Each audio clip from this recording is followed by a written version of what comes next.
మామిడి పళ్ళ రుచులే కాదు, కపిల్ వారి 30 సంవత్సరాల నాణ్యత మరియు నమ్మకం.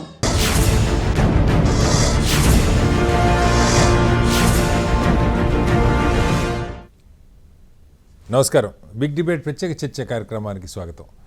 ట్రంప్ టారిఫ్ల మోత మోగిపోతున్న నేపథ్యంలో తెలుగు రాష్ట్రాలకు సంబంధించి ముఖ్యంగా వ్యవసాయ ఆధారిత అలాగే హార్టికల్చర్ ఆక్వాకి సంబంధించిన ఎగుమతులు పెద్ద ఎత్తున నిలిచిపోతాయన్న భయాందోళనలు నెలకొన్నాయి.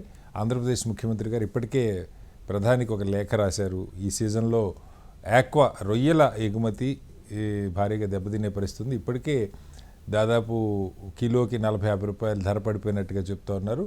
మేలు రకం రొయ్యల్ని అమెరికాకి కొన్ని వేల కోట్ల రూపాయల బిజినెస్ జరుగుతుంది. అలాగే ఈ సీజన్లో మామిడి పెద్ద ఎత్తున ఎగుమతి జరుగుతుంది. రెగ్యులర్గా జరిగేటువంటి బియ్యం, ఇతర పప్పు దినుసులు, కొన్ని స్పైసెస్ ఎక్స్పోర్ట్కి సంబంధించి, అలాగే dairy products, milk powder, cheese, ghee, butter ఇలాంటి వాటికి సంబంధించి కూడా తెలుగు రాష్ట్రాల నుంచి పెద్ద ఎత్తున అమెరికాకి ఎగుమతి జరుగుతూ ఉంది. ఈ నేపథ్యంలో ఏం చేయాలి? అమెరికా టారిఫ్స్ని తట్టుకోగలుగుతారా, లేకపోతే వేరే మార్కెట్లు ఏమైనా మనకి అందుబాటులో ఉన్నాయా, ప్రభుత్వ విధానాలు ఎలా ఉండాలి దాని మీద ఇవాళ బిగ్ డిబేట్లో ప్రత్యేక చర్చను చేపట్టాం. చర్చలో మనతో పాటు పూడి తిరుపతిరావు గారు భారతీయ జనతా పార్టీ సీనియర్ నాయకులు మనతో ఉన్నారు. అలాగే అంబటి రామకృష్ణ గారు కాంగ్రెస్ పార్టీ నాయకులు కూడా మనతో జాయిన్ అవుతున్నారు. మరి కాసేపట్లో పిట్టల రవీంద్ర గారు ఆక్వా రంగ నిపుణులు, వారు కూడా మనతో జాయిన్ అవుతారు. అలాగే జలపతిరావు గారు ప్రముఖ వ్యవసాయ రంగ నిపుణులు, వారు కూడా మనతో జాయిన్ అవుతారు.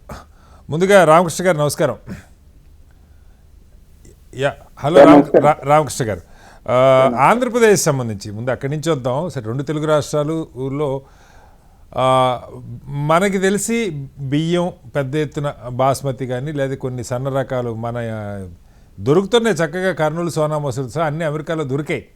ఇండియా మార్ట్ ఉంటే మనకి ఇక్కడ దొరకనివి కూడా అక్కడ దొరుకుతాయి మామూలుగా. చాలా సందర్భాల్లో మనం అందరం చూసే ఉంటాం. అలాంటిది ఇప్పుడు ఆ ఎక్స్పోర్ట్స్ అన్నీ స్పైసెస్ కానీ లేకపోతే ట్రీ నట్స్, మన క్యాషు ఇలాంటివి కానీ ఇవన్నీ కూడా భారీగా ఇక్కడి నుంచి వెళ్తాయని చెప్తూ ఉన్నారు. అవన్నీ వాటితో పాటు పెరిషబుల్, ఇప్పుడు రొయ్యలు లేకపోతే మామిడి, ఇవి కనీసం ఎక్కువ కాలం నిల్వ చేసుకునే అవకాశం కూడా ఉండదు. ఆ టైంకి మార్కెట్లో ఎక్కడ రేటు ఉంటే అక్కడ అమ్ముకోవాలి, లేదా అమెరికా లాంటి దేశాలు పంపాలంటే ఒక వారం 10 రోజుల్లో వెళ్ళిపోవాలి. అవి అక్కడ సీల్ కూడా అయిపోవాలి. ఇలా నిల్వ ఉండే సరుకు కాదు రొయ్యలు కానీ లేకపోతే ఇవి కానీ, కొద్ది రోజులు తప్ప. ఏంటి వెంటనే ఈ టారిఫ్స్ వార్త రాగానే ఆంధ్రప్రదేశ్ ముఖ్యమంత్రి గారు లేఖ అయితే రాశారు, కానీ జాతీయ స్థాయిలో ప్రభుత్వం చేయగలిగింది ఏముంది? ఏ రకంగా ముందుకెళ్ళాలి? Sir, good evening sir. మీకు ప్యానెల్లో పెద్దలకి అట్లాగే హెచ్ఎం టీవీ ప్రేక్షకులకి. లాస్ట్ డిబేట్ ఎప్పుడైతే ట్రంప్ టారిఫ్ ఇది ఇచ్చాడో ఇమీడియట్ గా మనం ఈ చర్చను చేపట్టడం జరిగింది. సో ఆ చర్చలో నేను స్పష్టంగా చెప్పడం జరిగింది సార్, అంటే భారతదేశంకి జరిగే ఎఫెక్ట్, దాంతో పాటు మరీ ముఖ్యంగా ఆంధ్రప్రదేశ్ రాష్ట్రానికి ఫిషరీస్ రంగానికి, అంటే major exports from Andhra Pradesh major revenue yielding ఏంటంటే ఫిషరీస్. సో ఆ షింప్ అండ్ ఫిష్ ఎప్పుడైతే దాన్ని దెబ్బ తగులుతుందో డెఫినెట్ గా స్టేట్ ఎకానమీ దెబ్బ తగిలే పరిస్థితి ఉంది. ఇవాళ రైతులు అండ్ ఎక్స్పోర్టర్స్ కూడా చాలా బిక్కమొహం వేసుకొని చూస్తున్న పరిస్థితిలో ఉన్నది. అంటే ఇవాళ ఓడలకు ఎగుమతి చేసినవి కానీ కల్చర్ లో ఉన్నాయి కానీ ఏదైనా కానీ అక్కడికి వెళ్ళేటప్పటికి all of a sudden price change వచ్చేటప్పటికి ఎక్స్పోర్టర్ కి దిక్కుతోచిన పరిస్థితి, రైతుకి ఇక్కడ దిక్కుతోచిన పరిస్థితి. సో ఆన్ ఎవ్రీ కౌంట్, ప్రతి కౌంట్ పైన కూడా ఆల్మోస్ట్ నేను వినింది ఏంటంటే మినిమం 25 రూపాయల నుంచి కేజీకి 50 రూపాయల వరకు దెబ్బ తగిలింది అనేది వినటం జరిగింది. మినిమం అంటే నాసి రకంకి 25 రూపాయలు, బెటర్ క్వాలిటీకి 50 నుంచి 60 రూపాయలు దెబ్బ తగులుతున్నప్పుడు, ఒక టన్నుకు వచ్చేసరికి 60,000 నుంచి 25,000 వరకు దెబ్బ తగులుతున్నప్పుడు రైతు ఎలా సస్టైన్ అవ్వగలుగుతాడు, ఎక్స్పోర్టర్ ఏ రకంగా సస్టైన్ అవ్వగలుగుతాడు, ఇంత లాసెస్ ని ఏ రకంగా తట్టుకోవాలి అనేది ఇవాళ డెఫినెట్ గా కేంద్ర ప్రభుత్వం ఆలోచించి తక్షణం ఆదుకోవాల్సిన రంగం సార్. ఎందుకంటే పచ్చి సరుకు నిల్వ చేసుకోలేరు, అలా అని అక్కడికి వెళ్ళేటప్పటికి నష్టాలు కనపడతా ఉన్నాయి. సో దీన్ని కొంత ఉపశమనం ఖచ్చితంగా కేంద్ర రాష్ట్ర ప్రభుత్వాలు, రెవెన్యూ వచ్చినప్పుడు అంతా మనం ఆనందపడ్డాము, వాళ్ళ దగ్గర నుంచి రెవెన్యూ తీసుకున్నాం, అక్కడి నుంచి డాలర్స్ వస్తున్నప్పుడు మనం ఎంజాయ్ చేసాం. సో ఇవాళ దెబ్బ తగిలినప్పుడు రైతు భవిష్యత్తులో మళ్ళీ ఆ కల్చర్ ని ఆపేసే పరిస్థితికి వెళ్లకుండా ఒక రైతుకు భరోసా కల్పించే విధంగా డెఫినెట్ గా పాలసీ డెసిషన్ ఏదైనా సరే కేంద్ర ప్రభుత్వం కావచ్చు, రాష్ట్ర ప్రభుత్వం కావచ్చు, కేవలం ఉత్తరం రాసి మమ అనిపించుకుంటే దాని వల్ల వచ్చే ప్రయోజనం ఏముంటది కానీ కేంద్ర ప్రభుత్వం దగ్గరికి అంటే భారతదేశం మొత్తంలో మేజర్ దెబ్బ తగులుతుంది ఆంధ్రప్రదేశ్ రాష్ట్రానికి. కాబట్టి తక్షణం మోరోవర్ ఈయన మద్దతు అక్కడ చాలా కీలకం కూడా. కాబట్టి ముఖ్యమంత్రి చంద్రబాబు నాయుడు గారు తక్షణం వెళ్ళి అక్కడ కూర్చొని వ్యవసాయ శాఖ మంత్రి అండ్ ఫిషరీస్ శాఖ మంత్రులతో మాట్లాడతారా లేదా నేరుగా ప్రధానమంత్రి గారితోనే మాట్లాడతారా తెలియదు కానీ దీనికైతే ఇమీడియట్ గా ఉపశమనం ఏంటి అనేది ఈ కొంత రైతు భరించి కొంత ఎక్స్పోర్టర్ భరించి మిగిలిన 50% ఏమన్నా కేంద్ర ప్రభుత్వం ఆలోచన చేస్తుందా రేషియోస్ ఎట్లయినా సరే. బట్ వారికి అయితే కొంత ఉపశమనం కల్పించాల్సిన పరిస్థితి అయితే ప్రభుత్వాల పైన ఖచ్చితంగా ఉంది సార్. ఎందుకంటే అన్ఎక్స్పెక్టెడ్ ఇది ఒక ఉపద్రవం లాంటిది. మనం డిజాస్టర్స్ అంటా ఉంటాం కదా, తుఫాన్లు లేకపోతే భూకంపాలు వస్తే ఎట్లాంటి డిజాస్టర్ ఆల్మోస్ట్ ఇది ఒక ఊహించని డిజాస్టర్ రైతు పట్ల. సో ఈ డిజాస్టర్ నుంచి కాపాడవలసిన బాధ్యత ఖచ్చితంగా ప్రభుత్వాల పైన ఉంది. Point number 1. మామిడి పంటకు వచ్చేటప్పటికి సార్ ఇక్కడ మామిడి పంట విషయంలో 2 రకాల దెబ్బ తగలడం జరిగింది. ఒకటి గత 3-4 సంవత్సరాలుగా పంట దిగుబడి చాలా తగ్గిపోయింది. మరి ఈ సంవత్సరానికి వచ్చేటప్పటికి పంట ఆల్మోస్ట్ 50% పంట తగ్గింది. And at the same time ఇప్పుడు అక్కడ సుంకాల ఎఫెక్ట్ తగిలినప్పుడు రైతు ఇక కోలుకోలేని పరిస్థితి మామిడి పంట విషయానికి వచ్చేటప్పుడు. అంటే వన్ సైడ్ పంట లేదు, రెండో సైడ్ ఉన్న పంటకి రేట్లు పడిపోయే పరిస్థితి ఉన్నప్పుడు మామిడి పంట కూడా చాలా తీవ్రమైన దెబ్బ తగిలే పరిస్థితి ఉంది. మొన్న ఆల్ ఇండియా కిసాన్ సభ కర్నూలులో మీటింగ్ జరిగినప్పుడు సిపిఐ రామకృష్ణ గారు, రఘువీరారెడ్డి గారు ఇదంతా పార్టిసిపేట్ చేస్తున్న దాంట్లో నేను కూడా అటెండ్ అవ్వడం జరిగింది సార్. కర్నూలు నుంచి ఆల్మోస్ట్ నీలకంఠపురం వరకు అనంతపూర్ వరకు వెళ్తా ఉంటే సార్ రఘువీరారెడ్డి గారు చూపిస్తా ఉన్నారు, చూడు పంట పరిస్థితి ఎట్లుందో, కాపు లేదు, రైతు అన్యాయం అయిపోయాడు, ఈ సంవత్సరం ఏం చేయాలో అర్థం కావట్లేదు, ఉన్న కాపుకేమో ఇతను వచ్చి ఇప్పుడు సుంకాలు విధించాడు, అర్థం కాని దిక్కుదోచిన పరిస్థితుల్లో రైతులు నెట్టాడని స్వయంగా రఘువీరారెడ్డి గారు అంటం జరిగింది ఆ మాట. సో అగ్రి బేస్డ్ ఇండస్ట్రీని ఖచ్చితంగా కాపాడవలసిన బాధ్యత సరే. రైతుల ఆందోళనలు, ఎంఎస్పీలు ఇదంతా political long term issues, political గా ఇది మాట్లాడినా మళ్ళీ చర్చ పొలిటికల్ గా పోయే ప్రమాదం ఉంది. కానీ తక్షణం ఆదుకోవాల్సింది అయితే మాత్రం ఫిషరీస్ ని ఆదుకోవాలి. పచ్చి సరుకు ఏదైతే ఎగుమతి ఉందో, నిల్వ చేయలేని సరుకు ఎగుమతి ఏదైతే ఉందో దాని పట్ల కేంద్ర ప్రభుత్వం ఇమీడియట్ గా కూర్చొని ఆ రైతులకు భరోసా అయితే కల్పించాలి. మళ్ళీ వస్తాను సార్ మీ దగ్గరికి. తిరుపతిరావు గారు, ఇక్కడ 2 విషయాలు. మామూలుగా కూడా ఈ రొయ్యకి సంబంధించి చాలా డెలికేట్. వాళ్ళు 2 సార్లు పంట వస్తే 2 సార్లు మొత్తం పోద్ది అంటారు. వస్తే బాగా లాభాలు వస్తాయి, పోతే మొత్తానికి పోతుంది. ఆ రిస్క్ కూడా ఉంది. కొంత అష్యూర్డ్ బిజినెస్ కూడా కాదు, వాటికి తెగులే వస్తే కూడా తొందరగా మొత్తం చచ్చిపోతాయని చెప్తారు. అలాంటి రిస్క్ని ఫేస్ చేస్తూ చాలా నాణ్యమైన రకాలు కూడా మన దగ్గర మార్కెట్లో తక్కువ ఉంటుంది. వాడి టైగర్ ప్రాన్ ఏదంటారు, కిలోకి చాలా తక్కువ వస్తాయి, 4-5-10 వస్తాయి అంటారు. ఒక్కొక్క రొయ్యే 300 అట్లా ఉంటుందని చెప్తారు. మీకు తెలియాలి ఆంధ్రప్రదేశ్లో గోదావరి జిల్లాలో ఆ ప్రాంతాల్లో ఎలా ఉంటుందని. అయితే వీటికి ఇప్పుడు క్వింటాల్ కాదు, టన్నుకు వచ్చే క్వింటాల్కే 5-6 వేలు సార్ లాస్. కిలోకి 40-50 రూపాయలు రేటు తగ్గిందంటే అది మీకు టన్నుకు వచ్చేసరికి 40-50 వేలు లాస్ అవుతుంది. 1000 కిలోలు ఉంటుంది టన్ అంటే మనకు తెలుసు. అయితే దీన్ని ఏ రకంగా వాళ్ళకి 4 రూపాయలు ప్రధానంగా ఎక్స్పోర్ట్ని దృష్టిలో పెట్టుకొని ఉత్పత్తి చేసే రకాలు కూడా ఉంటాయి. మన మార్కెట్లో కంటే బయట ఎక్కువ ధర వస్తుందని వాటిని తయారు చేస్తారు. అయితే అవి నష్టపోతున్నాయి. ఇప్పుడు వేరే మార్కెట్ల మీద మనం ఫోకస్ పెట్టడానికి ఏమన్నా ఉందా? లేదు వాళ్ళతో కనీసం ఈ పెరిషబుల్ కమాడిటీస్, జయశంకర్ గారు నిన్న ఏదో మాట్లాడారు, ఈ డీలు కొంచెం ముందుకే జరిగేట్టుగా చూసుకుంటామని. మిగతా అంశాలు వేరు, కానీ ఇప్పుడు ఏదో మెటలు లేకపోతే ఈవెన్ రైస్ అలాంటివి కొంచెం టైం పట్టినా పర్లేదు, కానీ పెరిషబుల్ కమాడిటీస్, కూరగాయలు, పళ్ళు, లేకపోతే ఇట్లాంటి మాంసము, వీటికి సంబంధించి ఈ రొయ్యలు వీటికి సంబంధించి డిలే అయితే రైతు తీవ్రంగా నష్టపోతాడు. ఏంటి కేంద్ర ప్రభుత్వం దగ్గర దీని మీద ఉన్నటువంటి ఆలోచన? సార్ మ్యూట్లో తిరుపతిరావు గారు, అన్మ్యూట్ చేసి మాట్లాడండి. హలో తిరుపతిరావు, యా చెప్పండి. అందరికీ నమస్కారం శ్రీనివాసరావు గారు. ఓకే. అయితే ఇది అంటే మనం ఇవాళ మీరు తీసుకున్నటువంటి సబ్జెక్ట్ అయితే ఆంధ్రాకి పరిమితం చేస్తూ ఆంధ్రప్రదేశ్ లో ప్రత్యేకించి aqua farmers and mango farmers దృష్టిలో పెట్టుకొని మనం చర్చ ప్రారంభించినప్పటికీ దానికి ట్రంప్ అధికారంలోకి వచ్చిన తర్వాత వారు తీసుకున్నటువంటి కొన్ని గతంలో కూడా చూసాం. గతంలో ఆయన అధికారం ఉండేటప్పుడు కూడా చాలా దుందుడుకు నిర్ణయాలే ఉండేవి. ఈ పర్యాయం మరికొంత స్పీడ్ పెంచినటువంటి సందర్భం ఉంది. అక్కడ ఉన్నటువంటి స్థానిక పరిస్థితులు, స్థానిక రాజకీయ నేపథ్యము, స్థానిక ఆర్థిక పరిస్థితుల నేపథ్యంలో వారు ఏదో అక్కడ నిర్ణయాలు తీసుకుంటున్నారు. దాని ప్రభావం నాట్ ఓన్లీ ఆంధ్రప్రదేశ్, తెలుగు రాష్ట్రాలు కాదు, ఇండియా కాదు, అది ప్రపంచం అంతా పడుతుంది. కానీ మన బాధ మంది కదా, శీత కష్టాలు శీత, పీత కష్టాలు పీత, శీత కష్టాలు శీత అంటారు కదా. అది కరెక్ట్గా ఎగ్జాంపుల్ కూడా దానికి సరిపోతుంది ఇప్పుడు. అదే ఇప్పుడు నేనైతే మిమ్మల్ని అభినందిస్తున్నా. ఎందుకని అంటే ఇవాళ మన మీడియాలో ఎంతసేపు రాజకీయ పరమైనటువంటి చర్చలు తప్పిస్తే ఇటువంటి ప్రజోపయోగమైనటువంటి వంట రైతులు సంబంధించి చేసిన ఏదైతే మీరు తీసుకున్న సబ్జెక్టు హెచ్ఎంటీవీ ఇది ఒకటే కాదు సార్, మీకు కంటిన్యూగా రైతులది ప్రతిరోజు ప్రైమ్ టైంలో నేల తల్లి పేరుతో 6:30 నుంచి 7 గంటల దాకా కేవలం ఎక్స్క్లూజివ్గా రైతు సమస్యల మీద, రైతు సంక్షేమం కోసం ఒక డెడికేటెడ్గా ఒక టైం కూడా పెట్టుకున్నాం. తిరుపతిరావు గారు మీ దృష్టికి తీసుకొస్తున్నాను. అదే అంటే అఫ్ కోర్స్ అంటే చాలా ఛానల్స్ చాలా కాలంగా ప్రధానమైన ఛానల్స్ ఒక అరగంట గంట కేటాయించేస్తున్నటువంటి సందర్భాలు ఉన్నాయి. అది వేరు. అంటే చర్చలో సందర్భంలో చర్చలో తీసుకోవడం అనేది నిజంగా ఇది అభినందనీయం. థ్యాంక్ యూ చెప్పండి.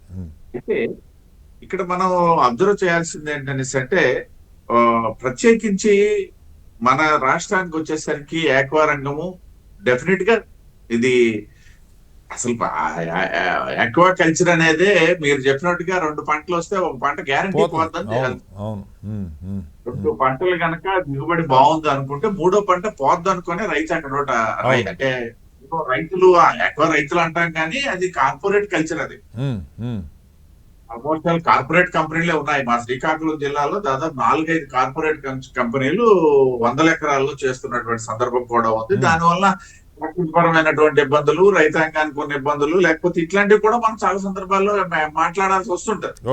అయితే ఇవన్నీ దేనికి దానికి ఆన్సర్ చేసుకుంటూ వెళ్ళాలి తప్పిస్తే అసలు వద్దు అనుకొని ఆక్వాకల్చర్ వద్దు అనుకొని వెళ్లే పరిస్థితి ఇవాళ లేదు.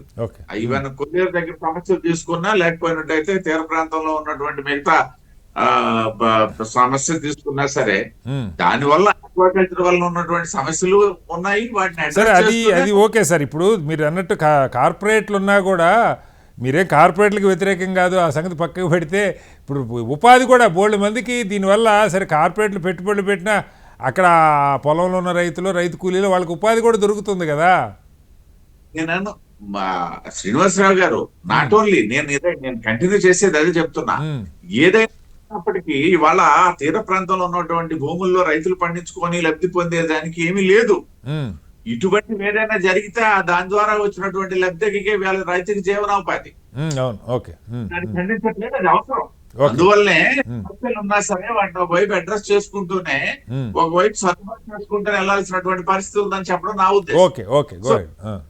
నేపథ్యంలో ఈ నిర్ణయం అయితే ఇది మనం ముందుగా మా తమ్ముడు రామకృష్ణ గారు కూడా చెప్పారు, రాజకీయాలకు అతీతంగానే మాట్లాడాలి కాసేపు. ఎందుకని అంటే ఇప్పుడు ఇది ఒక కోవిడ్ లాంటిది అనమాట. కోవిడ్ అనేది ఒక రాష్ట్రానికి ఒక దేశానికి సంబంధం లేదు. It's world pandemic. ఇది కూడా ప్రపంచంలో చాలా దేశాల ప్రభావితం అయ్యే పరిస్థితి కాబట్టి డెఫినెట్ గా రాష్ట్ర ప్రభుత్వం ఇవాళ రాష్ట్రంలోనూ కేంద్రంలోనూ మేమే ఎన్డీఏ అధికారంలో ఉన్నాం. రాష్ట్రంలో ఉన్నటువంటి ప్రధానమైనటువంటి మనం ప్రస్తావించిన 2-3 అంశాలు అయితే ఇంకా చాలా పంటలు ఉన్నాయి. ధాన్యం ఉంది, మిగతా అన్ని కూడా ఉన్నాయి.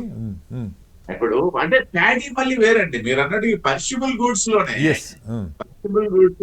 మనకి చాలా ఐటమ్స్ వస్తున్నాయి. వీటన్నిటికి సంబంధించి కూడా ఇప్పుడు ప్రారంభం అయింది. ఒకటి అంటే ఫలితాలు ఏ విధంగా ఉంటాయనేది ఇప్పుడు ప్రారంభం అయింది. నిర్ణయం మేరకు దానికి తరుణోపాయాలు ఏంటనేది కూడా ఇప్పుడు చర్చ జరుగుతుంది. మళ్ళా చర్చిస్తున్నాము. ప్రభుత్వాల స్థాయిలో కూడా అటువంటిదే జరుగుతుంది. రాష్ట్ర ముఖ్యమంత్రి గారు లేఖ అయితే రాశారు, దానికి ఏమైనా స్పందన అయితే వచ్చిందా తిరుపతిరావు గారు? అంటే ఏం చేద్దాం అన్నది. ఇప్పుడు జయశంకర్ గారి గురించి నాకంటే ముందు మీరే ప్రస్తావించారు. ఆ ఇష్యూలో తీసుకున్నటువంటి చొరవ అయితే చర్యలు అయితేనే. సో ఇది జరుగుతుంది. ఇంకా నేను అనుకోవడం ఇప్పటికైతే సమాధానం వచ్చిందని అనుకోవట్లేదు. రవీంద్ర గారు ఆక్వా రంగ నిపుణులు కూడా జాయిన్ అయ్యారు, అలాగే జలపతిరావు గారు వ్యవసాయ రంగ నిపుణులు కూడా జాయిన్ అయ్యారు. ముందుగా రవీంద్ర గారు నమస్కారం. రవీంద్ర గారు, మీకు పూర్తిగా అనుభవం ఉంది. ఇప్పుడు సడన్గా ఒక కష్టకాలం వచ్చి పడింది. టారిఫ్స్ భారీగా పెంచేశారు. ప్రొడ్యూస్ అక్కడ రెడీగా ఉంది, రొయ్యలు, షింపు ఇదంతా కూడా. క్వింటాకి టన్నుకి 50-60 రేటు తగ్గుతుంది, కిలోకి 40 రూపాయలు 50 రూపాయల దాకా తగ్గుతుందన్నారు. మంచి మేలు రకం అయితే ఇంకా ఎక్కువ కూడా ఉండొచ్చు. ఎట్లా అంటే అసలు ఇప్పుడు మనం ఏదైనా వాళ్ళతో చర్చలు జరిపే అవకాశం ఉందా, లేదంటే అసలు ఆల్టర్నేటివ్ మార్కెట్స్ ఏమైనా ఇమీడియట్గా మనం ఇక్కడి నుంచి పంపడానికి మీ అనుభవంలో ఎంత వాల్యూమ్, దాదాపు కొన్ని వేల కోట్ల రూపాయల రొయ్యలు అయితే బయటికి వెళ్తున్నాయి అన్నారు, అమెరికాకి ఎస్పెషల్లీ. మరి ఇప్పుడు ఏంటి పరిస్థితి? ఇది ఒక రోజులో వచ్చినటువంటి పరిణామం కాదు. ఓకే, మనం డొమెస్టిక్ మార్కెట్ మీద దృష్టి పెట్టకుండా డబ్బుల వెనుకబడి డబ్బులు సంపాదించడమే పరమావధిగా పెట్టుకొని, లక్ష్యం పెట్టుకొని ఈ దాని వెనుక పరిగెత్తడం వల్ల వచ్చిన పర్యవసానం ఇది. దాన్ని అట్లా కూడా చూడాలి. ఓకే, సరే, మన దగ్గర ఎక్కువ ఉత్పత్తి అయినప్పుడు ఇదే ఇతర ప్రాంతాలలో లేని కాడికి పంపడం అనేది బిజినెస్లో ఒక ధర్మం. తప్పనిసరిగా ఒక ప్రాంతంలో ఉత్పత్తి అయ్యే వనరులు ఇంకో ప్రాంతానికి పంపడము, ఎక్స్చేంజ్ చేసుకోవడము, ఇతర ప్రాంతానికి దిగుమతి చేసుకోవడం అనేది సృష్టి ధర్మమే, అలా ఏం తప్పు లేదు. కానీ తనకు మాలిన ధర్మం అనేది చెడ్డ బేరం. రైతు అట్లాగా సార్, మీకు తెలియంది కాదు రవీంద్ర గారు. ఇప్పుడు కష్టపడి పండించి ₹1 ఎక్కడ ఎక్కువ వస్తే అక్కడ అమ్ముకుంటాడు. అది కూడా ఇప్పుడు నష్టం వచ్చింది, ఎవరు భరిస్తారు? మనం చూస్తే టమాటా ₹10కి 8 కిలోలు అమ్ముతున్నారు రోడ్డు మీద. అవును. ఇప్పుడు ఆ రైతుకి బయట ₹50 ఇస్తానంటే ఎక్స్పోర్ట్ చేస్తే మనం తప్పు అనే పరిస్థితి కూడా లేదు. అవసరం వాడు బతకాలి కదా, సమస్య అది. అయితే ఒక్కటిసారి ఇక్కడ కేవలం ఇదంతా ఎందుకు వచ్చింది అంటే రిపర్కషన్. ఓకే, ఎందుకు వచ్చింది ఇట్లా పరిస్థితి ఒకటే చూడద్దు. Okay, okay. ఇప్పుడు ఇక్కడ డొమెస్టిక్ మార్కెట్ అద్భుతంగా ఉంది. ఓకే, ఇక్కడ చేపలు దొరకకుండా ఇక్కడ చేపలు వరల్డ్ హెల్త్ ఆర్గనైజేషన్ ఏం చెప్పింది? ఓకే, ఒక మనిషి కనీసం 21 కిలోలు తినాలి సంవత్సరానికి అని చెప్పింది. ఇక్కడ 5 కిలోలు దొరుకుతలేవు తెలంగాణ మొత్తం ఇండియాలో. ఇండియాలో ఇవాళ యావరేజ్ కన్జంప్షన్ 9 కిలోలు రాలేదు, ఇంకా 21 దినాలు చిన్న కాడ దొరకట్లేదా? లేదు ప్రజలు మటన్ చికెన్ దొరకట్లేదు. మీరు ఏది అందుబాటులోకి తీసుకొస్తే ప్రజలు దానికి అలవాటు పడతారు. ఇలా చికెన్ తింటే ఎంత నష్టం అవుతున్నది ఆరోగ్యానికి. కరెక్ట్, మీరు చెప్పేవన్నీ కరెక్ట్ సార్. అయితే నా పాయింట్ ఏంటంటే రవీంద్ర గారు, ఇవాళ మన చర్చ ఇప్పుడు ప్రభుత్వాలు మార్కెట్ ఇంటర్ఫియర్ అయ్యి ఏదన్నా ఇక్కడ తక్కువ ధరకి వినియోగదారులకు దొరికేలాగా చేస్తే వినియోగదారులు కొనుక్కుంటారు. ఇప్పుడు కంపారిటివ్గా మటన్తో పోల్చుకుంటే చికెన్, ఫిష్ చీప్ మార్కెట్లో. అయితే మరి ఫిష్కి ఎందుకో మొదటి నుంచి ఈ మధ్య కాలంలో కాస్త అవేర్నెస్ పెరుగుతుంది, ఫిష్ తినాలి, తర్వాత పెరిగింది, కొంత పెరుగుతున్నది, కానీ స్టిల్ తక్కువే. మీరు చెప్పినట్టు 100% తినాల్సినంత మనం తినట్లేదు. ఇది ఒక అంశం. అయితే ఇప్పుడు పండినోడు రెడీగా ఇక్కడ తినే అలవాటే ఇక్కడ తక్కువ ఉంది. షింప్ ఇంకా తక్కువ మన దగ్గర. చేపలన్నా కొద్ది గొప్ప తింటారు కానీ షింప్ ఇంకా తక్కువ. ఎక్స్పోర్ట్ దృష్టిలో పెట్టుకుని వాళ్ళు ఉత్పత్తి చేస్తూ ఉన్నారు ఎక్కువ భాగం. సరే, మన మార్కెట్లో కూడా కొంత పోతుంటుంది. ఇప్పుడు వాళ్ళకి కష్టకాలం వచ్చింది, ఏం చేద్దాం?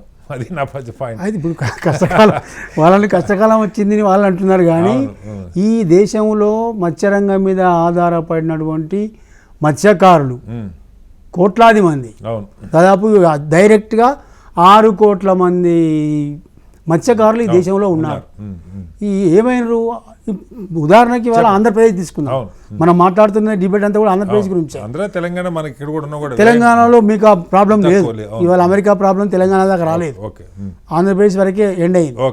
ఆంధ్రప్రదేశ్ ఇలా ఇండియాలో top most producer, top most exporter. కాబట్టి మనం దాని గురించి మాట్లాడుకుంటా ఉన్నాం. సో ఇవాళ ఆంధ్రప్రదేశ్లో ఉన్నటువంటి మత్స్యకారులంతా ఏమైనరు? ఏరి మత్స్యకారులు ఇవాళ మత్స్యకారులు లేకుండా చేసినాం, సాంప్రదాయ మత్స్యకారులు లేకుండా చేసినాం. సో రొయ్యలు ఎందుకు వచ్చినాయి? చేపల ప్లేస్లో సముద్రంలో పెరిగేటి కావు కదా, అవి భూమి మీద పెరిగేటి కదా. సో ఎందుకు వచ్చినాయి అంటే ఎక్కడ లాభం అంటే దాని ఒక వాణిజ్యపరమైనటువంటి అంశంగా ఫుడ్ సెక్యూరిటీ నుంచి వాణిజ్యానికి తీసుకుపోయి ఇవాళ మీరు మాట్లాడుతున్నది. మరి రైతులను ఆదుకోవాలి, వాళ్ళని రైతులు అనే పదంతో వాళ్ళని సంబోధించడం అనేది కరెక్టేనా అని ఆలోచిద్దాం. ఇందాక తిరుపతిరావు గారు కూడా ఆ మాట అన్నారు, కార్పొరేట్లు ఉన్నాయని అన్నారు. కానీ ఉంటే ఉన్నాయండి, నేను కాదంటలేను. కానీ ఇప్పుడు కార్పొరేట్ పెట్టుబడి పెడతాడు, బట్ అక్కడ వాటి ఆలనా పాలన చూస్తే రైతు కూలీలు పని, రైతులు కాకపోతే రైతు కూలీలు, వాళ్ళకి ఉపాధి అన్నా దొరుకుతుంది కదా. కూడా మత్స్యకార కుటుంబాలకు సంబంధించిన వాళ్ళు ఇవాళ ఆంధ్రప్రదేశ్లో 50 లక్షల మంది ఆధారపడి ఉన్నారు అక్వారంగం మీద. రైతులు సరే 5 లక్షలు 4 లక్షలు ఉన్నారు, కానీ మిగతా వాళ్ళంతా పని వాళ్ళందరూ కూడా దాదాపు 50 లక్షల మంది ఈ రంగం మీద ఆధారపడి. మత్స్యకార కుటుంబాలు ఉండొచ్చు, ఎవరైనా ఉండొచ్చు, మరొకళ్ళు ఉండొచ్చు, అణగారిన వర్గాలే ఉంటారు, వాళ్ళే ఉన్నారు, కూలీలు కూలీ రైతు కూలీలు అంతే కదా. ఇంకా వాళ్ళు ఉన్నారు. సో వాళ్ళ సంక్షేమం కూడా ముడిపడి ఉన్నది ఇలా. కాబట్టి మనం మాట్లాడుకుంటున్నాం, దీన్ని డిబేట్ చేస్తూ ఉన్నారు. దానికి ఖచ్చితంగా ప్రభుత్వాలు చొరవ తీసుకొని దీని మీద ఇప్పుడున్న పరిస్థితి నుంచి వాళ్ళను ఇమ్మీడియట్గా గట్టెక్కించడానికి ఇవాళ 4,000 కోట్ల రూపాయల విలువైన శ్రింపు నీళ్ళల్లో ఉన్నది. అది ఇవాళ రేపటికల్లా ఇవాళ అర్ధరాత్రి కల్లా చేరితే రేపు ఈ పన్నుల భారం నుంచి తగ్గుతుంది. 600 కోట్ల పన్నుల భారం తగ్గుతుంది 9వ తారీఖు నుంచి. 9వ తారీఖు నుంచి అంటే ఇవాళ అర్ధరాత్రి ఇవాళ అర్ధరాత్రి చేరాలి. చేరతలేవు, వాళ్ళకు టెన్షన్. అది చేరితే 2,000 కోట్ల రూపాయల విలువైన ఇండియన్ యాపిల్ కంపెనీ వాడు రెడీగా ఐఫోన్లు ఎత్తుకెళ్ళిపోయాడు. 5 విమానాలు ఐఫోన్లు ట్యాక్స్ పడకముందే. మరి ఇక్కడి నుంచి మనకి దాడతాయో లేదో, తీరం దాడతాయో లేదో ఇది వేరే మార్గం లేదు. కాబట్టి ఇది చాలా ఫ్రీక్వెంట్ సిచ్యువేషన్. ఇది చాలా గంభీరమైనటువంటి స్థితిలోకి సడన్గా వచ్చి పడ్డాం మనము. దానికి కొంచెం ప్రభుత్వం ఇప్పుడున్న పరిస్థితికి దానికి ఎవరి కారణం అనేది తర్వాత మాట్లాడుకోవచ్చు. కానీ ఇప్పుడు మనం చేయాల్సిన పని ఏంటంటే ఇమ్మీడియట్గా ఆ వ్యాపారులని, ఏ రంగంలో ఉన్న పెట్టుబడిదారులైనా, ఇంకోలైనా, రైతులైనా లేదా మత్స్యకారులైనా కూడా వాళ్ళను ఇవాళ ఇమ్మీడియట్గా ఆదుకోవాల్సిన బాధ్యత ప్రభుత్వం మీద ఉన్నది. వాళ్ళలో విశ్వాసం కలిగించాలి. ఓకే, తప్పనిసరి. ఇప్పుడు నేను అనేది రేపటిలోపు ఎక్స్పోర్ట్ చేయడం సాధ్యం కాదు. మీరు 4,000 కోట్ల సరుకు ఒక్కసారిగా మార్కెట్లోకి వస్తే అసలు ముందే ధర పడిపోద్ది. అసలు దానికంటే ముందే పడిపోద్ది. అదేదో ఆ చైన్లో అదే పద్ధతులు వెళ్తుండాలి తప్పితే. ఇది ఒక అంశం అయితే సరే, మనం 9వ తారీఖు లోపు ఎక్స్పోర్ట్ చేయలేం. ఎలాగో రేపటిలోపు చేసే అవకాశం తక్కువ, సాధ్యం కాదు. తర్వాత ఏం చేయాలి ప్రభుత్వం? ఇప్పుడు ఆ టారిఫ్ ఇందులో ఇంకో అసలు సమస్య ఏంటంటే శ్రింప్ అనేది పెరిషబుల్ గుడ్. ఎగ్జాక్ట్లీ అది 4 రోజుల కంటే ఎక్కువ ఉండదు. ఐస్ నుంచి పోయిందంటే మళ్ళీ రీలోడింగ్ చేయడానికి అవకాశం లేదు. ఒకసారి ఐస్ నుంచి బయట తీసినామంటే మళ్ళీ రీలోడింగ్ వాడేయాల్సిందే, ఖతమే కదా, పడేయాల్సిందే. పడేయడం కూడా ప్రాబ్లమే. ఇప్పుడు బర్డ్ ఫ్లూతో కోళ్ళు పడేస్తే కొత్త రోగాలు వస్తున్నాయి. కాబట్టి ఇప్పుడు ఇమ్మీడియట్గా ప్రభుత్వము ఏదైనా ఒక మినిమం సపోర్ట్ ప్రైస్ అనౌన్స్ చేయడమా, ఏదో ఒక పద్ధతిలో ఇప్పుడున్న సరుకులని కాపాడేందుకు, పంటని కాపాడేందుకు. ఎందుకు అంటే ఇక ఇంకొక మేజర్ ప్రాబ్లం ఏంటంటే సార్, హార్వెస్టింగ్ అనేది ఇప్పుడు ఇవాళ ఏప్రిల్ నుంచి జూన్ వరకే అక్వా రంగంలో. మన దగ్గర ఆంధ్రప్రదేశ్లో ముఖ్యంగా ఇది పీక్ హార్వెస్టింగ్ సీజన్. సంవత్సరం మొత్తంలో ఏప్రిల్ నుంచి జూన్ వరకు కరెక్ట్గా స్టార్టింగ్లో దెబ్బేసాడు. అదే స్టార్టింగ్లో దెబ్బేసింది.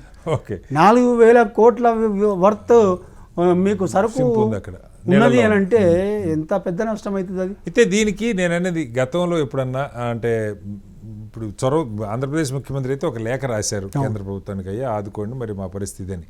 అంటే సహజంగా మీరు ఎంఎస్పీ కానీ లేదు కనీసం తాత్కాలికంగా ఇది టెంపరీగా మీరు అన్నట్టు కరోనా లాగా సడన్గా వచ్చి పడిన ఇది ఈ సీజన్ వరకన్నా మీరు అన్నట్టు ఈ 2-3 నెలలన్నా కేంద్ర ప్రభుత్వం ఏదైనా ఆదుకోవడానికి అవకాశం ఉంది. అట్లాగే ఎక్స్పోర్ట్కి మనం ఎక్స్ప్లోర్ చేయని వేరే ప్రాంతాలు మన డొమెస్టిక్ మార్కెట్లో వాడుకుంటే మంచిది, ఆ రేటుకి కొనగలిగితే.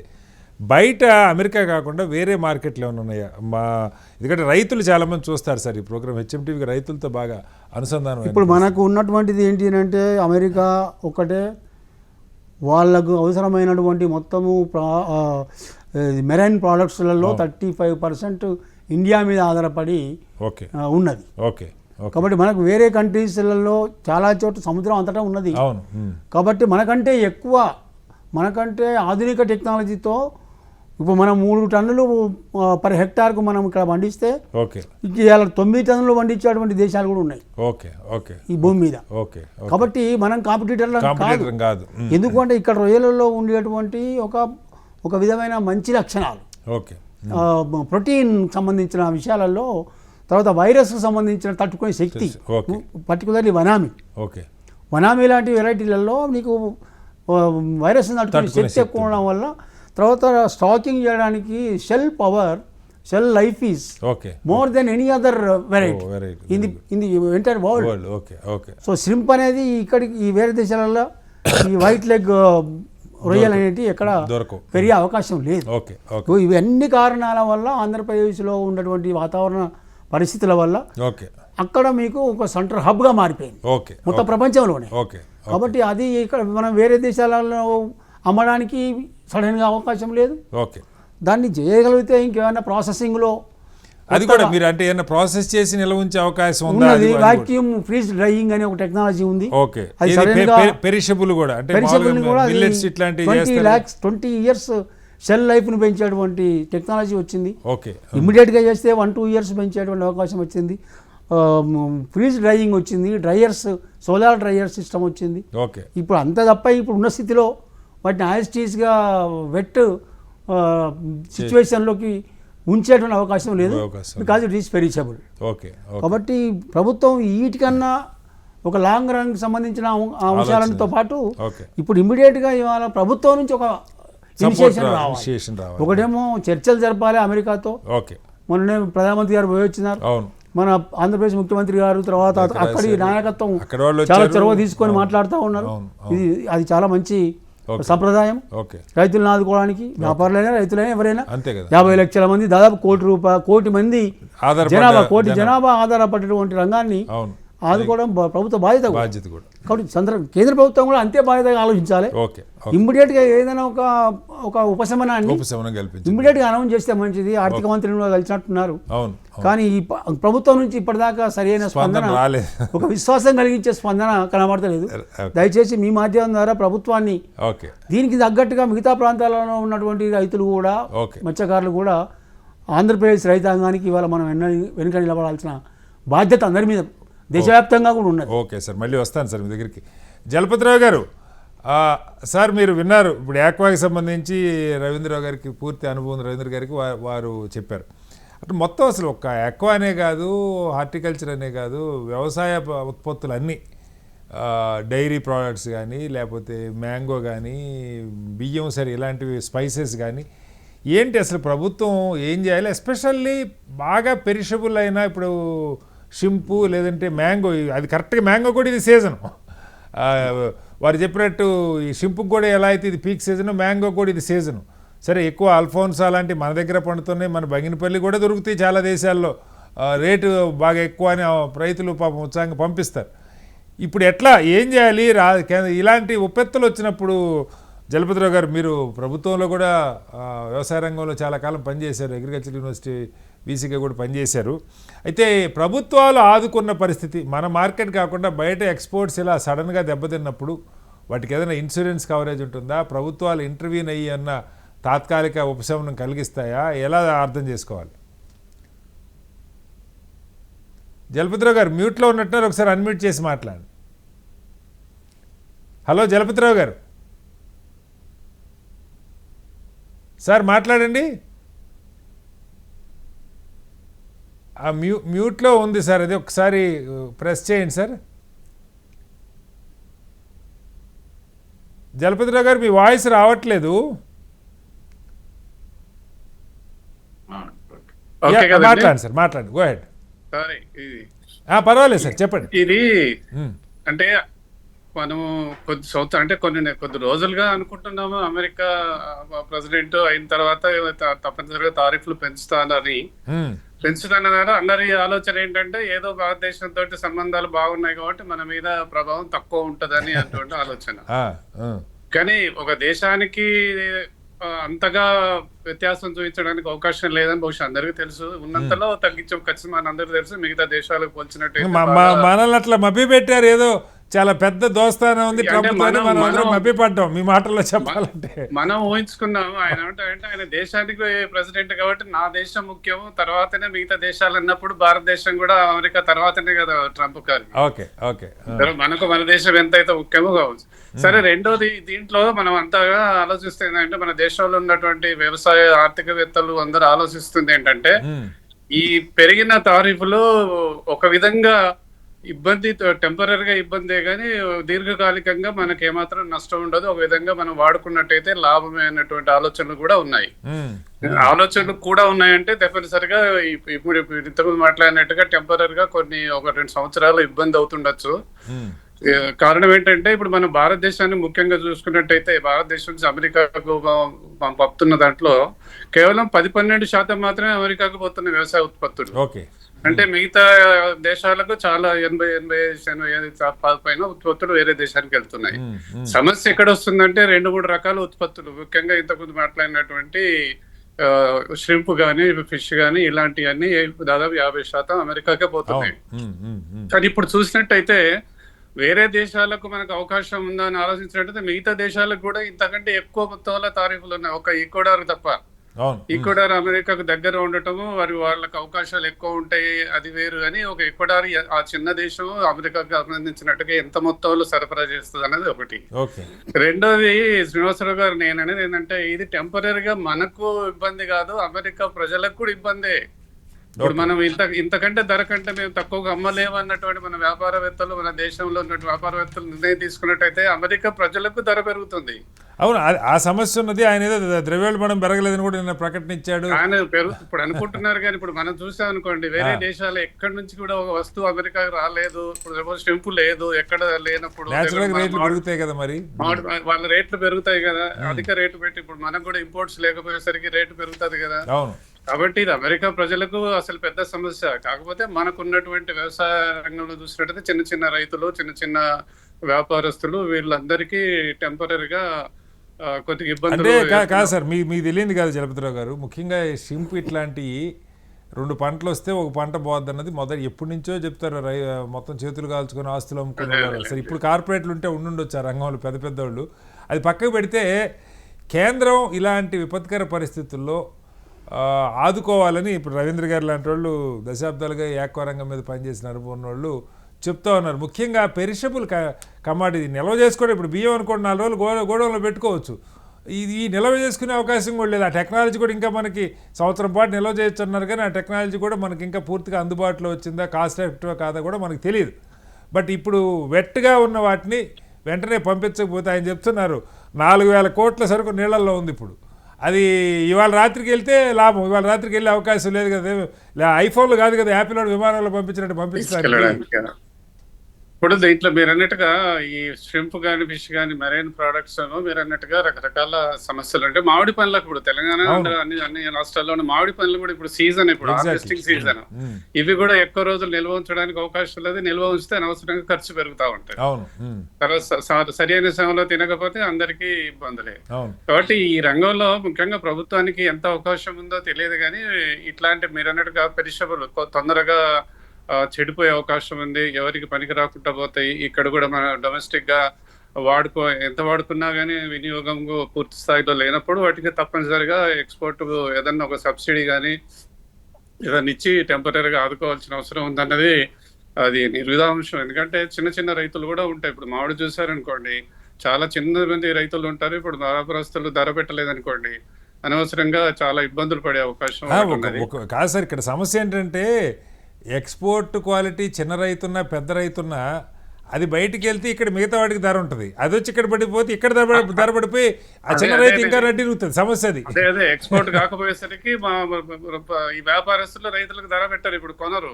ఎగ్జాక్ట్లీ, ధర పెట్టి కొనకపోయేసరికి పండించిన రైతు నష్టపోతాడు, కాకపోతే వినియోగదారుడికి మాత్రం ఎక్కడ లేని లాభం భారతదేశంలో. ఓకే, సంతోషం, లాభం అని అనగా సంతోషం. ఓకే, ఈ సమస్యను మీరు అన్నట్టుగా అనుకోవాలంటే ప్రభుత్వం మరి ఎంతవరకు చేయగలుగుతుంది.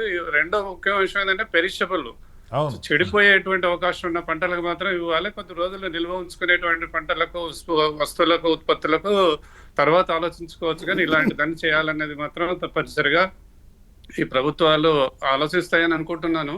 ఎందుకంటే వ్యవసాయ రంగం, చిన్న రైతులను కాపాడడం ప్రభుత్వం యొక్క ప్రధాన బాధ్యతగా గమనించాలి. ఇప్పుడు మీ అనుభవంలో జలపతిరావు గారు, అంటే ఇలాంటి సమస్యలు వచ్చినప్పుడు, ప్రకృతి విపత్తు లేదా మరొకటి వచ్చినప్పుడు, ఏదో తుఫాను మరొకటి వస్తే రైతులకి ఏదో నష్టపరిహారం ఇస్తారు. బట్ ఇలాంటి విపత్కరమైన పరిస్థితి, సడన్గా మార్కెట్లో అమ్ముకోలేని పరిస్థితి, ధర పడిపోయిన పరిస్థితి ఉంటే, ధర పెరిగి బయట తీసుకోకపోతే, దానికి ఏదైనా ప్రభుత్వాలు దాని మీద ఆలోచన చేసిన సందర్భాలు, ఆదుకున్న సందర్భాలు ఉన్నాయా? అంటే ఇంతకుముందు మీరు అన్నట్టుగా విపత్కర పరిస్థితులు వచ్చినప్పుడు మాత్రం ఉత్పత్తిదారుడు నష్టపోయింది కాబట్టి, అతనికి ప్రొడక్షన్ లాస్ అయింది కాబట్టి తప్పనిసరిగా రైతుకు ఎంతో కొంత సహాయం చేశారు. అది ఏ పంటకైనా కావచ్చు, ప్రాంతమైనా కానీ. ఇప్పుడు ఇక్కడ ఉత్పత్తి అయింది, వ్యాపారస్తులు నష్టపోతారు అనుకున్న సమస్య. కాబట్టి ఇప్పుడు వ్యాపారస్తుడు నష్టపోతే ఉత్పత్తిదారుడి దగ్గర కూడా కొనుగోలు ధర తగ్గిపోతుంది. Right sir. కాబట్టి ఇది ఇద్దరి మీద ప్రభావం. వ్యాపారస్తుడు అని చూడకూడదు. వ్యాపారస్తుడు సరిగ్గా ఉంటే అతనికి అవకాశం ఉంటూ ఎగుమతి చేయగలుగుతాడు, రైతు దగ్గర కొనగలుగుతాడు. మళ్ళీ వస్తాను. కాబట్టి ఇంకొకటి అండి, అంటే ఈ సందర్భం మళ్ళీ శ్రీనివాస గారు ఒకటి, ఇప్పుడు ఉన్నటువంటి ఛాలెంజ్ ఏంటంటే ఇప్పుడు అపేడా కానీ ఇలాంటి ముఖ్యంగా అగ్రికల్చర్ ఉత్పత్తులు కొన్నిటి చూస్తే వేరే దేశాలకు ఎగుమతి చేయడానికి అవకాశం ఉన్న లెవెల్లో ఉత్పత్తులు తయారు చేయాలి. ముఖ్యంగా యూరోప్ అనుకోండి, చాలా ఉత్పత్తుల మీద వాళ్ళు కొంత నిషేధాజ్ఞలు చాలా ఉంటాయి, చాలా స్ట్రిక్ట్ గా ఉంటారు, కెమికల్స్ ఇలాంటివన్నీ. కాబట్టి ఇప్పటికైనా మన ప్రభుత్వాలు, ప్రభుత్వం యొక్క సంస్థలు ఉత్పత్తులు పూర్తిగా నాణ్యతకు వేరే దేశాలకు అనుకూలంగా ఉండేటట్టుగా తయారు చేయగలిగితే అమెరికా అంటే ఇప్పుడు మనం అమెరికాకి ట్యూన్ అయ్యే పద్ధతిలో షింప్ ఎక్స్పో మనం ఉత్పత్తి చేస్తున్నప్పుడు అంతకంటే ఇంకా క్వాలిటీ చూసే దేశాలు ఉంటాయి. లేదు శ్రీనివాసరావు గారు, కొన్ని అగ్రికల్చర్ ఉత్పత్తులు అమెరికా కంటే వేరే దేశాలలో నిషేధాలు చాలా ఎక్కువ లెవెల్లో ఉంటాయి. ఇప్పుడు మన మిరప అనుకోండి, స్పైసెస్ ఇలాంటివన్నీ కొన్ని చిన్న చిన్న దేశాలు చాలా పెద్ద లెవెల్స్ పెట్టుకుంటారు. కాబట్టి ఆ దేశాలకు మన ఉత్పత్తులు పోవాలన్నట్టు ఆలోచించినప్పుడు వారికి అనుకూలంగా చేయాలి. కాబట్టి ఇప్పటి నుంచి ఈ అపేడా గానీ ఇలాంటి సంస్థలు గానీ పూర్తి స్థాయిలో తయారైతేనే మన ఉత్పత్తులు బయట దేశాలకు వెళ్ళగలుగుతాయి అన్నది ఇప్పుడు అందరం గమనించవలసినటువంటి రెండో ముఖ్యం. Right sir. రామకృష్ణ గారు, ఇక్కడ ఇంకొక సమస్య కూడా ఉంది మనకి. ఇప్పుడు 4 రోజులు నీళ్ళల్లోనే ఆపుకుందామంటే వాటిని మేపటం సమస్య. కొనే దగ్గరేమో ఇన్ని రోజుల ఇది చికెన్ 65 ఎట్లా అంటారో అట్లా ఒక డేట్ దాటితే అది మళ్ళీ తిరిగి లాస్లోకి, రేపు పొద్దున 10 రూపాయలు ధర పెరిగినా దీనికి ఈ 10 రోజులకో 15 రోజులకో ఆ క్రాప్ తీయాల్సిన టైంలోనే తీయాల్సిన అవసరం కూడా ఉంటుంది చాలా రకాలకి. అలాంటి దాని మీదే ధర ఎక్కువ ఉండే పరిస్థితి. ఇలాంటి చాలా మైక్రో లెవెల్ సమస్యలు ఉన్న పరిస్థితుల్లో ముఖ్యమంత్రి గారు అయితే లేఖ రాశారు. కానీ ఇప్పుడైతే జలపతిరావు గారు కూడా అన్నారు, దాదాపు ట్రంప్ ఇవాళ కాదు కొన్ని నెలల నుంచి అసలు ఎన్నికల్లో గెలవక ముందు నుంచి ఈ మాట చెప్తున్నాడు. గెలిచిన తర్వాత ఏప్రిల్ 2 నుంచి మీరు ఎంత వేస్తే దానిలో సగం వేస్తానని చెప్పాడు. కరెక్ట్గా అదే వేశాడు. మంది 52% అని చెప్తున్నాడు, 26-27% వేశాడు. కొన్ని నెలల టైం ముందే చెప్పాడు. ప్రభుత్వాలు అలర్ట్ అయినయా? కనీసం ఇలాంటి పెరిషబుల్ మిగతా వాటి మీద నువ్వు బార్గెయిన్ చేయొచ్చు. ఇప్పుడు చైనా వాడు చేసినట్టు బార్గెయిన్ చేస్తాం, 4 రోజులు మన సరుకు ఆపుకుంటా, వేరే విషయం. వ్యవసాయ ఉత్పత్తులు, వ్యవసాయ రంగం మీద ఆధారపడి డైరీ కానీ, ఆక్వా కానీ, ఫిషరీస్ కానీ వీటి మీద అయినా సరే ప్రభుత్వం ముందు నుంచి అసలు ఏమన్నా కసరత్తు చేసిందా? ఈ దేశం కాకపోతే పోనీ ఇంకొక దేశం లేదు, కనీసం టెంపరీగా మనకున్న దోస్తానాన్ని దృష్టిలో పెట్టుకొని కొంతకాలం ఈ పెరిషబుల్ వాటిని కన్సిడర్ చేయండి. ఇట్లా చర్చలు కానీ డైలాగ్ కానీ ఏమైనా జరిగింది అనుకోవచ్చా రామకృష్ణ గారు? సార్ ఇక్కడ 2 అంశాలు సార్. ఒకటి అంటే అతను ట్యాక్సులు విధించవచ్చు కానీ బట్ అతను ట్యాక్సులు విధిస్తారని మనం ముందే పంట తీసే పరిస్థితి లేదు. ఖచ్చితంగా పంట ఏ టైంకి వస్తుందో అది ఆ టైంకే వస్తుంది. కాబట్టి దాన్ని అది ఎవరి చేతిలో లేదు, దాన్ని ఏమి చేయలేని పరిస్థితి. బట్ ఇటువంటి విషయాల్లో అంటే మనం ఎలక్షన్ క్యాంపెయిన్ లో, ఇది ట్రంప్ ఎలక్షన్ క్యాంపెయిన్ లో కూడా భారతదేశ ప్రధాని వెళ్ళి ఒక సందర్భంలో పాల్గొన్న సందర్భాల్లో అంత దోస్తానా వీళ్ళిద్దరి మధ్య ఉన్న సందర్భంలో డెఫినెట్ గా టైం ఎక్స్టెన్షన్ కోరి ఉండవచ్చు. ఇదిగో మీరు ఈ సందర్భంగా ట్యాక్సెస్ విధిస్తున్నారు, ప్రపంచమంతా విధిస్తున్నారు కాబట్టి ఇంకా అతన్ని మనం ప్రత్యేకంగా చేసేది ఏం లేదు. కానీ ఆ డైలాగ్ ఏదైతే ఉందో డైలాగ్ ని నెరపి ఇదిగో మా పరిస్థితి ఇట్లా ఉంది, ఇక్కడ నుంచి రావడానికి 2 రోజులు పడుతుంది కాబట్టి అట్లీస్ట్ ఈ క్రాప్ వరకు ఈ 2-3 పెరిషబుల్ వాటికి సంబంధించి వాట్ ఐ మీన్ ఇస్ అంటే 2-3 పెరిషబుల్ కాదు సార్. ఒక సీజన్ కి ఒక క్రాప్, అంటే ఈ ఫిషరీస్ కావచ్చు, మ్యాంగోస్ కావచ్చు, రైస్ ప్యాడీ కావచ్చు, ఒక ఈ సీజన్ వరకు అంటే most probably 2 months or 3 months ఈ ఐటమ్స్ పైన, ఈ కమాడిటీస్ పైన మీరు డిక్లేర్ చేయండి. మీ టారిఫ్ ఏదనుకుంటున్నారో అది మీరు డిక్లేర్ చేయండి, ప్రపంచవ్యాప్తంగా డిక్లేర్ చేస్తున్నారు కాబట్టి.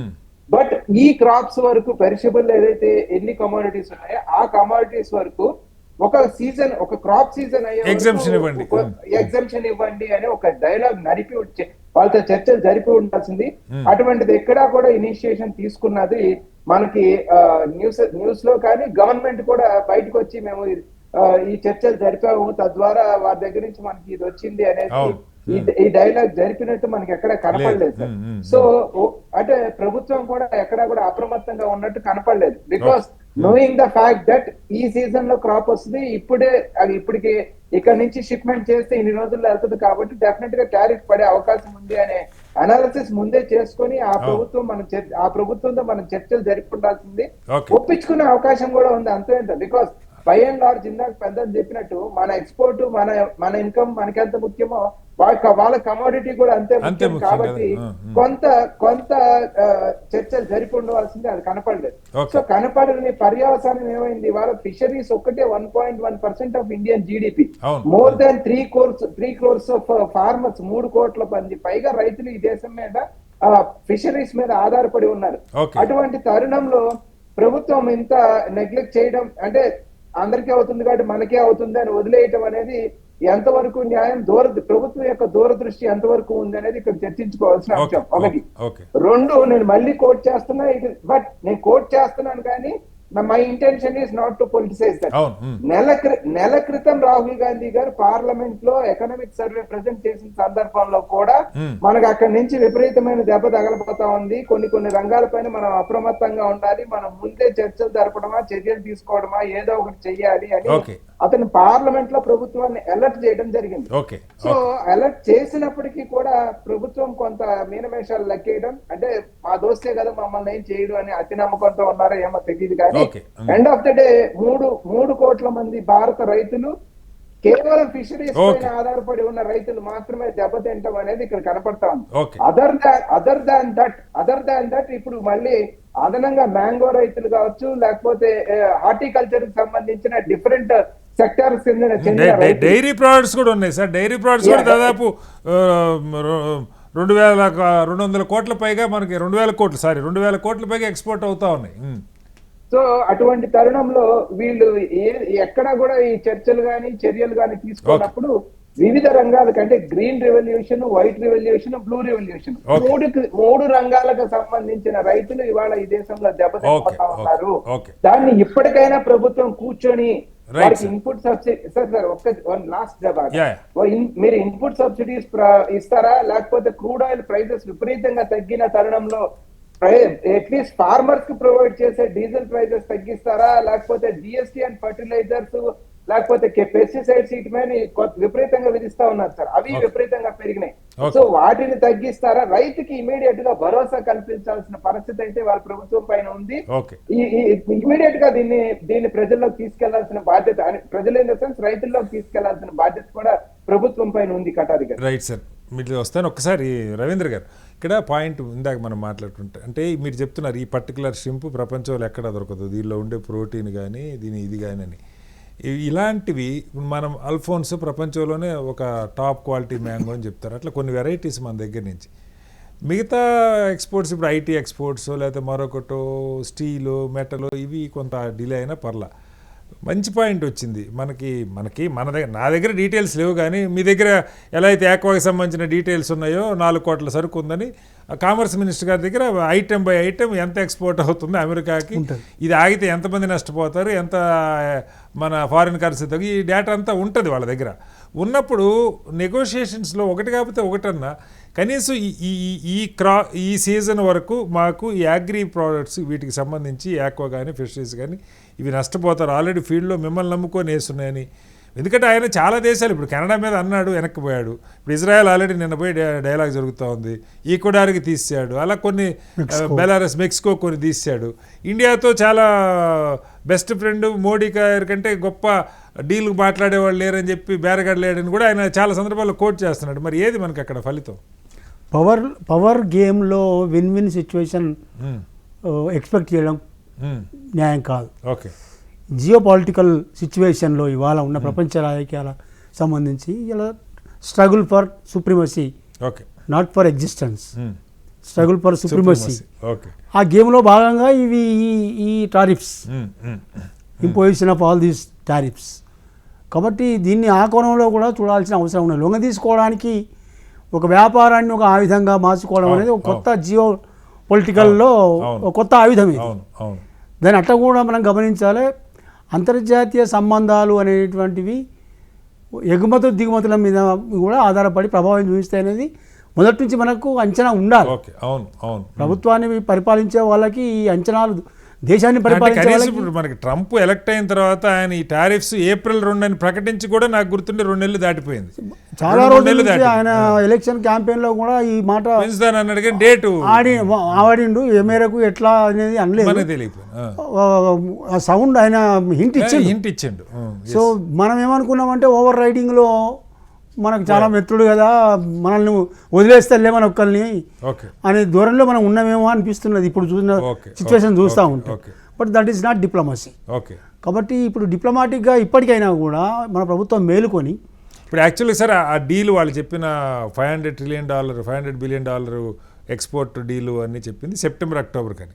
ఈ ప్రకటన వచ్చిన తర్వాత జయశంకర్ గారు ఒక స్టేట్మెంట్ ఇచ్చారు, కొంత ముందస్తు అగ్రిమెంట్కి ప్రయత్నం చేస్తామని. ఓవరాల్ అగ్రిమెంట్ ముందుకు జరిగినా జరగకపోయినా ఈ పెరిషబుల్ అగ్రి రిలేటెడ్ వాటికన్నా ఏదైనా ఒక డైలాగ్ జరిగే అవకాశం ఉంటుందా కేంద్ర ప్రభుత్వంతో? ఇప్పుడు డైలాగు మీద ఆధారపడి మళ్ళీ రివోక్ మీద దృష్టి పెట్టే కంటే కూడా మనం దాని మీద దృష్టి పెట్టే, ఇది ఎప్పటికైనా ఈ సిచ్యువేషన్ ఏ దేశం నుంచి అయినా మనం వేల మీద ఎగుమతులకు ఆధారపడ్డమో అక్కడ నుంచి ఎప్పుడైనా ఇట్లాంటిది రావచ్చు. Because geo political situation is changing every minute. ఆర్థిక జాతీయవాదం కొత్త పదం పెడుతున్నారు దీనికి. కాబట్టి దాని మీద ఇప్పుడున్న సిచ్యువేషన్ని బయటపడడానికి దాని మీద దృష్టి పెడుతూనే లాంగ్ రన్లో మీరు డొమెస్టిక్ కన్జంప్షన్ని చాలా పెంచుకోవాల్సిన బాధ్యత, అవసరం, అవకాశం కూడా చాలా ఉంది. ఈ ప్రభుత్వం దాని మీద దృష్టి పెడితే మంచిది. Right sir. జలపతిరావు గారు, టైం తక్కువ ఉంది. ఇప్పుడు ప్రభుత్వాలు ఏదైనా ఈ మానవతా కోణంలో ఈ వ్యవసాయానికి సంబంధించిన ఉత్పత్తులు ఇవన్నీ మనం మాట్లాడుకున్న హార్టికల్చర్, అగ్రికల్చర్, ఫిషరీస్, ఆక్వా వీటి వరకు ఒక ఎగ్జంప్షన్ కోరి దాని వరకు సాధించుకుంటానికన్నా ఏదైనా ఛాన్స్ ఉండే అవకాశం ఉందా? మన బార్గెయిన్ పవరు దానికన్నా ఉపయోగపడుతుందా? జలపతిరావు గారు సార్, మళ్ళీ మ్యూట్లో ఉన్నట్టు ఒకసారి అన్మ్యూట్ చేయండి. హలో జలపతిరావు గారు, చెప్పండి. ఇప్పుడు అంటే ఆలోచిస్తుంటే ఇప్పుడు ప్రభుత్వము ముఖ్యంగా రైతులను దృష్టిలో పెట్టుకోవటం కానీ చిన్న చిన్న వ్యాపారస్తులను దృష్టిలో పెట్టుకుంటే ఏం చేయొచ్చు అనేది ఒక దాని మీద ఆలోచిస్తే వేరే దేశాలకు ఎక్కడైనా అవకాశం ఉంటే ఆ ప్రభుత్వాలతో మాట్లాడటం కానీ అక్కడ వ్యాపారవేత్తలు ఆ దేశాలకు ఏమన్నా అట్లీస్ట్ కొద్దిగా డిస్ట్రెస్ అయినా అక్కడ చేయడానికి అదొకటి బాగా ఆలోచించాలి. అంటే మన ఉత్పత్తులు వేరే దేశాలకు ఇంతకు ముందు అయితే పంపలేకపోయినాము, అక్కడికి ఉన్న అవకాశాలు ఏందన్నది ప్రభుత్వ సంస్థలు చొరవ తీసుకొని వ్యాపారస్తులతో సులభతరం చేయడం ఒకటైతే. ముఖ్యంగా మామిడి చూసినట్టయితే శ్రీనివాసరావు గారు, ఒకవేళ బయటకు వెళ్ళడానికి అవకాశం ఈ అంటే చాలా తక్కువ సమయం ఉంది మామిడి కూడా ఈ స్ట్రిప్ లాగానే. కాబట్టి ఈ ప్రాసెసింగ్ లో ఫుడ్ ప్రాసెసింగ్ చేయడానికి ప్రభుత్వం ఈ వ్యాపారవేత్తలకు ఇండస్ట్రీకి పెద్ద లెవెల్లో సబ్సిడీ ఇచ్చి ఈ రైతులు మరీ పూర్తిగా తక్కువ ధరకు అమ్ముకునే స్టేజ్ నుంచి రైతులను కాపాడాలంటే ఈ మామిడిని రకరకాల ఉత్పత్తులకు తయారు చేయడానికి టెక్నాలజీ ఉంది. దానికి పూర్తి స్థాయిలో మద్దతు ఇచ్చినట్టయితే, ప్రభుత్వం ఇచ్చినట్టయితే అట్లీస్ట్ ప్రజలకు రేపు కొద్ది నెలల తర్వాత కూడా అందుబాటులోకి వస్తుంది. రెండోది రైతుకు ఎంతో కొంత సపోర్ట్ ప్రైస్ ఉండే అవకాశం ఉంది. అది కూడా ఒకటి ఆలోచించవలసిన అవసరం. ఈ సమయంలో మాత్రం మీరు అన్నట్టు కొన్ని పంటలకు కొన్ని పద్ధతులకు ప్రభుత్వం తొందరగా చొరవ తీసుకోవాల్సిన అవసరం ఉంది. ఇంతకుముందు రామకృష్ణ గారు అన్నట్టుగా ప్రభుత్వం అంటే డిస్కషన్ చేసింటది, కాకపోతే చేసినట్టుగా మనకు అవపడట్లేదు, చేసినట్టుగా అవుపట్లేదు. ఎక్కడికైనా పత్రికల్లో కానీ అక్కడ కానీ ఎన్నిసార్లు వెళ్ళినప్పుడు అంతర్జాతీయంగా చాలా విషయాలు మాట్లాడినప్పుడు మరి దీని ప్రభావం ఏముంటుంది? రోజుల తరబడి చర్చలు జరిగినాయి సార్. మన మంత్రులు అక్కడికి వెళ్ళి వచ్చారు కానీ ఫలితం రావట్లా మనకు. అది సమస్య. అదే చర్చ చేసినట్టుగా ఏ ఫలితం రాలేదన్నది కూడా ప్రభుత్వం ప్రజలకు చెప్పగలిగితే ఇప్పుడు రామకృష్ణ గారి లాగా ఆలోచనలు కానీ బాధలు కానీ ఉండేది కాదు. ప్రభుత్వం ప్రయత్నం చేసినాము, మాకు వీలు కావట్లేదు, ఆల్టర్నేట్ పద్ధతులు ఆలోచిస్తున్నాము, రైతులను ఆదుకుంటాం అన్నది ఒక భరోసా రైతులకు ఇవ్వాల్సిన అవసరం అయితే ప్రభుత్వంకు ఉంది. తిరుపతిరావు గారు, సమస్య పరిష్కారాలు కూడా మేము ముందు పెట్టాం, కనీసం మా చర్చలో మా స్థాయిలో ఇది జరిగితే బాగుండని. ఇక మీ బాధ్యత ఏం చేస్తారు? ప్రభుత్వం దీన్ని ముందుకు తీసుకెళ్లి ఆదుకోవాల్సిన బాధ్యత అయితే మీ మీద ఉంది.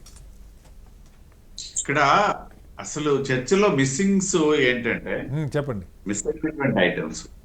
నరేంద్ర మోడీ గారు ట్రంప్ గారితో ఈ విషయం ఆయన అధ్యక్షులైన తర్వాత అమెరికా వెళ్లి మాట్లాడినటువంటి సందర్భం మర్చిపోతున్నారు. అంటే నేను ఇప్పుడేమి గుర్తుంది సార్, ఫస్ట్ వెళ్ళి కలిశారు, ఆయన కలిశారు, మంత్రులు వెళ్ళి కలిశారు. ఒకటోది. రెండోది, ఇవాళ కూడా విదేశాంగ మంత్రి స్థాయిలో గాని లేకపోతే ఇతరత్ర మంత్రిత్వ శాఖల స్థాయిలో గాని చర్చలు ఆన్ గోయింగ్. అయితే ఫలితాలు బయట పెట్టడానికి నేను ఇందాక ముందు చెప్పాను, ఇది ఒక్క ఇండియాకి సంబంధించినటువంటి అంశమైనట్లయితే మన ఆలోచన గాని మన తాలూకు ఆచరణ ఇండియా అట్లాగా సార్. కొన్ని దేశాలు మినహాయింపు తెచ్చుకుంటున్నాయి, మీకు గుర్తుండి ఉంటుంది. కెనడా మీద వేసి ఆపేశాడు, ఇజ్రాయెల్తో ఆపేశాడు, ఈక్వెడార్ వెళ్ళింది, బహామాస్. ఇప్పుడు ఒక్క విషయం సార్, ఇప్పుడు ఆ దేశ తాలూకా పరిస్థితులు వేరండి. కెనడా తాలూకా జనాభా ఏంటి, కెనడా తాలూకా ఉత్పత్తులు ఏంటి, కెనడా తాలూకా పరిస్థితి ఏంటి. భారతదేశం అది కాదు. ఇక్కడ ఉన్నటువంటి ఇవాళ నిజంగా అమెరికా గనక మనం ఇవ్వము అనేసి అంటే ఇదే ఆక్వాకి సంబంధించి వేరే ఎవరు సప్లై చేయగలిగే పరిస్థితి కూడా ఉండదు. అది ఒకటి గమనించాలి మనం. కరెక్టే, మరి అయినా కూడా మన రైతులను ఆదుకోవట్లేదు కదా. ఖచ్చితంగా నేను చెప్తున్నా, ఖచ్చితంగా ఆ దిశగా అయితే ప్రభుత్వ ప్రయత్నాలు అయితే ఉన్నాయి. ప్రయత్నాలు లేవు అనేది, ఇగ్నోరిజం ఉంది అనేది అయితే నేను యాక్సెప్ట్ చేయను. ఒకటోది. రెండోది, మీకు ఒక ఎగ్జాంపుల్ చెప్తా. ఈవెన్ దేశీయంగా ఉన్నటువంటి ఒక సమస్య, ఎక్స్పోర్ట్స్ నాపి ఉల్లి రైతుల్ని ఇటీవల కాలంలో 2-3 పర్యాయాలు మా ప్రభుత్వ సమయంలోనే ఉల్లి ధరలు పెరిగినప్పుడు అంతర్జాతీయంగా ఎక్స్పోర్ట్స్ ఆపి వాటి మీద సెస్లు వేసి చేసినటువంటి సందర్భాలు కూడా ఉన్నాయి. అలాంటివే ఇవాళ అయితే దానికి భిన్నమైనటువంటి వాతావరణం ఇవాళ ఉంది. దీనికి ప్రయత్నాలు చెయ్యట్లేదు, ప్రయత్నం జరగలేదు అనేది కాదు. ప్రత్యక్షంగా ప్రధానమంత్రి గారే ఆ దేశ అధ్యక్షులతో మాట్లాడినటువంటి సందర్భాన్ని చాలా రోజులు కాదు సార్. నా పాయింట్ ఏంటంటే తిరుపతిరావు గారు, ఓవరాల్ గా మాట్లాడటం వేరు, స్పెసిఫిక్స్ లోకి వెళ్ళి అయ్యా ఇదిగో ఇప్పుడు కామర్స్ మినిస్టర్ గారు అనుకోండి మోర్ అథెంటికేటెడ్ గా చెప్పగలుగుతారు. శ్రీనివాసరావు గారు, నేను అదే చెప్తున్నా, మీకు ఇప్పుడు కూడా మించిపోయింది లేదు. ఇవాళ మీ వాళ్ళ లైఫ్ తో మనకి గడువు అంటున్నారు. ఈవెన్ రేపు కూడా ఏదైనా ఒక పాజిటివ్ డెసిషన్ వచ్చే అవకాశాలు ఉన్నాయి. అటువంటి కాన్ఫిడెన్షియల్ న్యూస్ మా దగ్గర ఉంది. జరుగుతుంది. చేతులు ప్రభుత్వం కూర్చోాలా లేదు, ఖచ్చితంగా ప్రభుత్వం కూర్చుంటుందని కూడా మేము అనుకోవట్లేదు సార్. కాకపోతే రైతుల ఆవేదన మేము ముందు పెట్టే ప్రయత్నం చేశాం. ఇప్పుడు నేను ఇంకో విషయం